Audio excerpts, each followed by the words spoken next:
Hello, my friend. Do you want to know the one secret that all millionaires are made of? Well, not all millionaires. People that win the lottery don't count because they end up spending all their millions after a few years anyway. I'm talking about real millionaires that built empires from the ground up with their bare hands. Yes, if you want to learn the secret, sit back and relax because I'm about to share it with you. My name is James Blackburn, and wait a second, I know what you're thinking. No, I'm not a millionaire yet. I probably barely look old enough to drive. Well, listen, that's the first myth that the poor middle class believe. Let's put this myth out right now while the fire's still hot in your mind. The first myth is that you go out and you buy a book and you invest in a course and poof, you're a millionaire overnight. That couldn't be anything further from the truth. You see, becoming a millionaire takes time.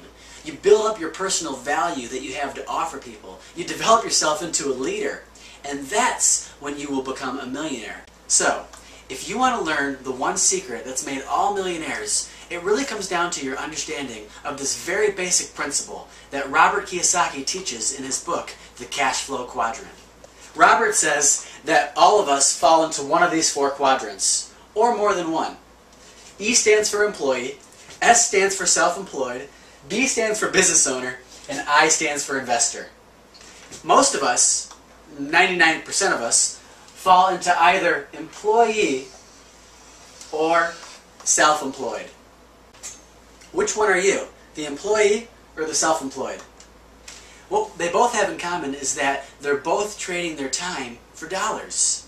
And the reason is because when we grew up, our parents taught us all wrong. But not on purpose. It's just because they didn't know any better. If you're an employee, chances are, when you graduated from school, your parents told you, make sure you look for a job with good benefits. Your mom said, make sure they got a good health insurance plan. Your dad said, make sure they got a matching 401k. You guys, that's the number 2 myth. Benefits. Benefits do nothing but make you dependent. They make you think from a position of weakness. You ask questions like, what are you going to do for me, to your employer?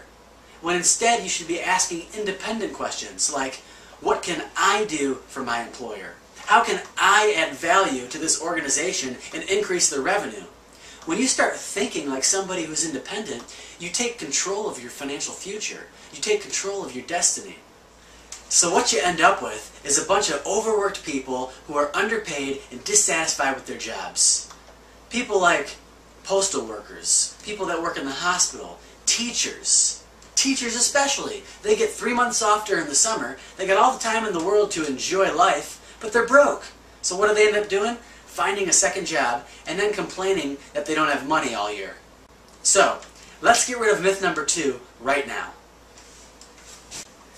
Now let's talk about the self-employed.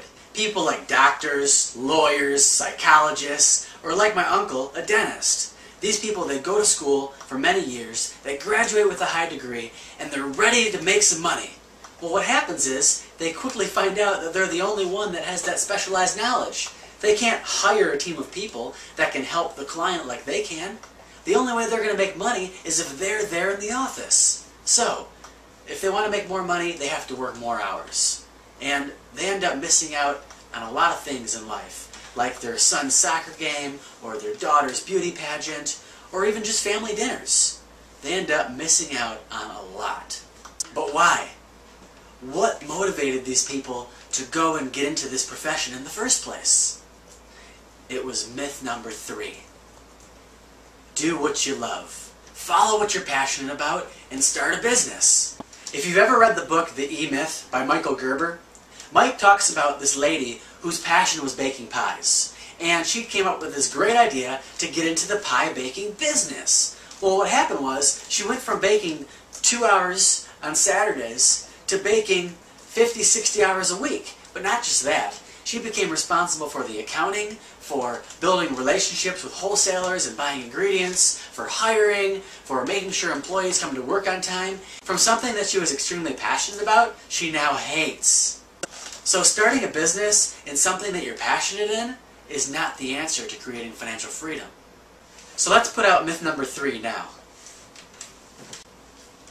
So what you get when you turn your passion into a business is your passion turns into hate.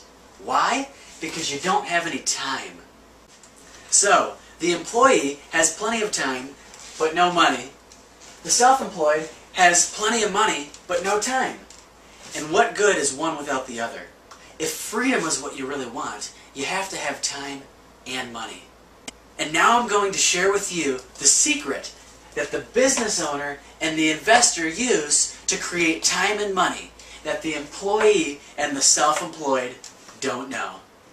Are you ready for the one single secret that the business owner and investor use to create time and money in their life? Here it comes. It's leverage. Leverage is the secret to creating financial freedom in your life. Let's start with the investor. If you have $2 million, you can put it in a conservative investment account earning 6% interest, and you can make $10,000 a month in passive income. Pretty simple. You see, the investor is leveraging money to make more money.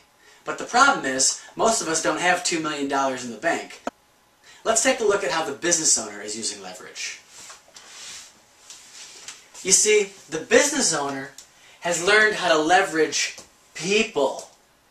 He's learned how to leverage the time of other people.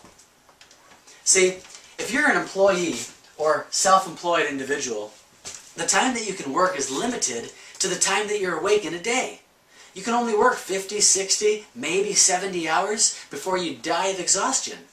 But when you're a business owner, the time that you can work, the productivity that your organization can put in is unlimited because you can hire and partner with as many people as you want. Don't you see? Let's just say that each person worked about 40 hours for the week. So if you had 10 people on your team, that's 400 hours. Plus yourself working 40 hours is 440 hours in productivity for 1 week. Now let me ask you a question. Do you think this business owner at the top is a master of the product or service that his people represent? For example, say you're in the tire business or the vitamin business. Do you think he studied his whole life and mastered tires or vitamins? No. This person up at the top has become a master of communication. Communication. Did I say communication? This person at the top has learned how to become a master communicator with people, a motivator. Can you see the power in this? That should leave no question in your mind that the only way for you to achieve financial freedom is to become the business owner. The only question it should leave is what type of product or service do you want to represent?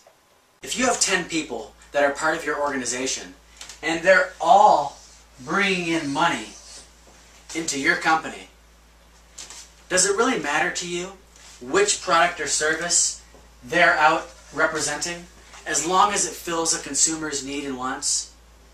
Does it really matter to you as long as your money is flowing into the organization?